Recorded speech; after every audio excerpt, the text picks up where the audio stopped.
දැනට ලෝකෙ වේගවත්ම කායක තමයි මේ තියෙන්නේ. නම යැන්වොන් U9 Extreme. රෙකෝඩ් එක පැයට කිලෝමීටර් 496ක්. එතකොට මේ තමයි කලින් රෙකෝඩ් එක තිබ්බ SSC Tuatara. රෙකෝඩ් එක පැයට කිලෝමීටර් 532ක්.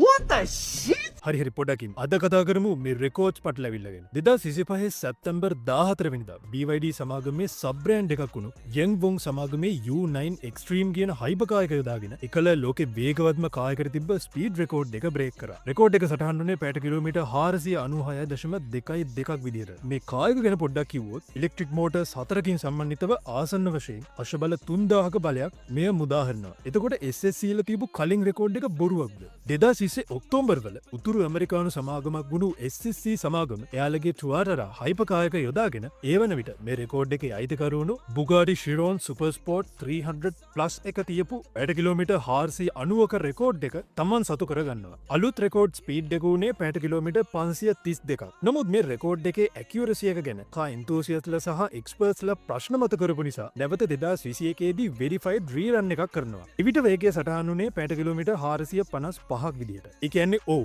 SSC ල එතකොට කරේ බොරුව. එතකොට BYD යැන්වොන් U9 Extreme එක තිබ්බ මේ රෙකෝඩ් ලිස්ට් එකේ දෙවෙනියට ඉන්නේ Bugatti Chiron එක. ඒ නිසා BYD යැන්වොන් එක මේ ටයිටල් එක ගත්ත එකම ඉලෙක්ට්‍රික් ප්‍රොඩක්ෂන් කායක විදියට වාර්තා පොත් අතරට යනවා. ඔයාලා Instagram ඉන්නව නම් අපිව ෆලෝ කරලා තියාගන්න. ඒ වගේම මේ වීඩියෝ එක වැදගත් වෙයි කියලා හිතනව නම් තව කෙනෙකුට බලන්න ෂෙයා කරන්න. එමෙන්ම මේ වගේ වැදගත් අපූර්ව මෝටර රථ තොරතුරු ඔයාලගේ TikTok feed එකට ගෙන්න ගන්න ඕන නම් Baos Wheels අපිව ෆලෝ කරලා තියාගන්න.